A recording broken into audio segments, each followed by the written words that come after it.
This is the Vintage Coach Ergo Pocket Zip Bag, style number 9033, and this specific bag was made in the US in 1998, and I believe the color is called Lavender, and this bag does have nickel hardware as opposed to brass, which you would more commonly see on vintage Coach bags.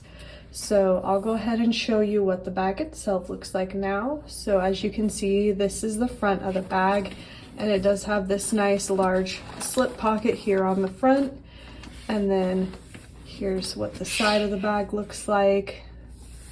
And here's the back of the bag.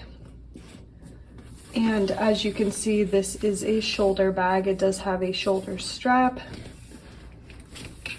And then I'll go ahead and show you that it also comes with the matching hang tag.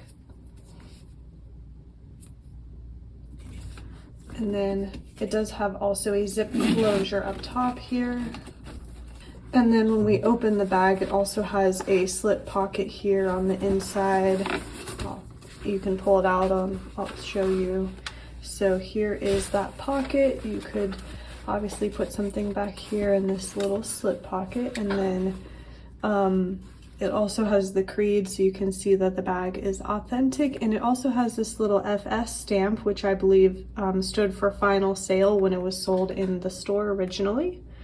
So that's an interesting little stamp. I think this is the first one that I've personally had that has this stamp, the first bag. So that is the beautiful Ergo Pocket Zip Bag. In case you're interested, it is available in our Etsy shop, so I will link it below like always. But otherwise, thanks for watching, and I'll see you guys in another video.